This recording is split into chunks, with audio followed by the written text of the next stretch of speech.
एक भिखारी किसी किसान के घर भीख मांगने गया। किसान की स्त्री घर में थी। उसने चने की रोटी बना रखी थी।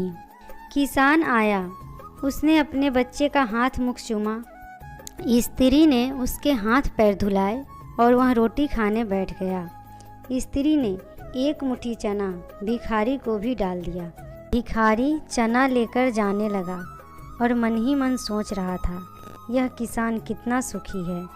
इसके घर में स्त्री है, बच्चे हैं, अपने खेत में अन्न पैदा करता है और अपने बच्चों के साथ भोजन करता है।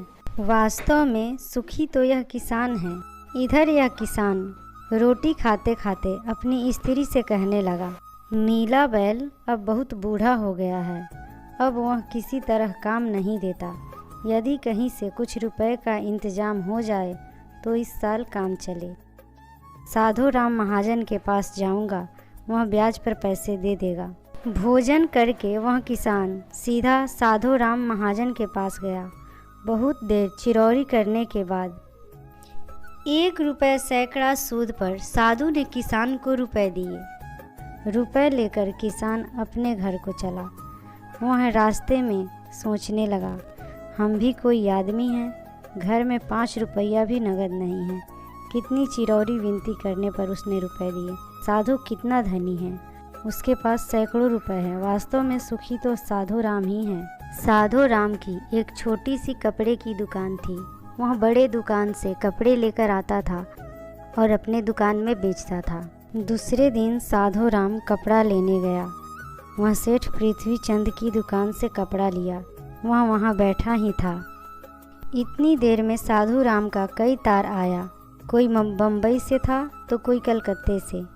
किसी में लिखा था 5 लाख रुपये का मुनाफा हुआ तो किसी में 1 लाख का। साधु महाजन यह सब देखता रहा और वह कपड़ा लेकर चला गया। रास्ते में वह सोचने लगा, हम भी कोई आदमी हैं, 100-200 क्या जुड़ गए, महाजन कहलाने लगे। असली महाजन तो ये पृथ्वी चंद्र है, एक दिन में लाखों का फायदा। वास्तव में सुखी तो यह पृथ्वी चंद्र ही है।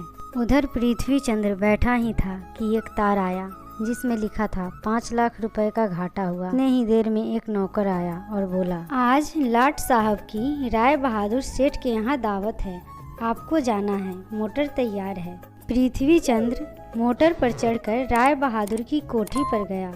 वहाँ सोने चांदी की कुर्सियाँ पड़ी थी। बड़े बड़े सेठ खड़े थे।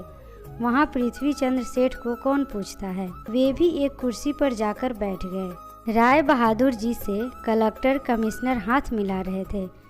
लाट साहब आए, राय बहादुर से हाथ मिलाया, उनके साथ चाय पी और चले गए। पृथ्वी चंद्र भी अपनी मोटर पर चढ़कर वापस लौटने लगे। वापस लौटते हुए सोच रहे थे, हम भी कोई सेठ है, 5 लाख के घाटे से ही घबरा गए। राय बहादुर का कैसा ठाठ है। लाट साहब भी उनसे हाथ मिलाते हैं। वास्तव में सुखी तो ये ही हैं। इधर लाट साहब के चले जाने पर राय बहादुर के सिर में दर्द हो गया। बड़े बड़े डॉक्टर आए। एक कमरे में वे पड़े थे। कई तार घाटे के एक साथ आ गए थे।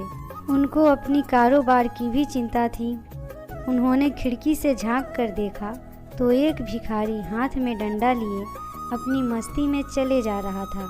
राय बहादुर ने उसे देखा और बोले, वास्तव में सुखी तो यह भिखारी ही है। इसे न तो घाटे की चिंता और न ही मुनाफे की फिक्र। इसे तो किसी लाट साहब को भी पार्टी नहीं देनी पड़ती। इस कहानी का कहने का मतलब इतना ही है, हम एक दूसरे को सुखी समझते हैं। वास्तव में सुखी कौन है, इसे तो वही जानता है जिसे आंतरिक शांति मिली है। दोस्तों, कहानी आपको कैसी लगी अपनी राय कमेंट बॉक्स में बताएं और हमारे चैनल पर नए हैं तो चैनल को सब्सक्राइब जरूर करें। धन्यवाद।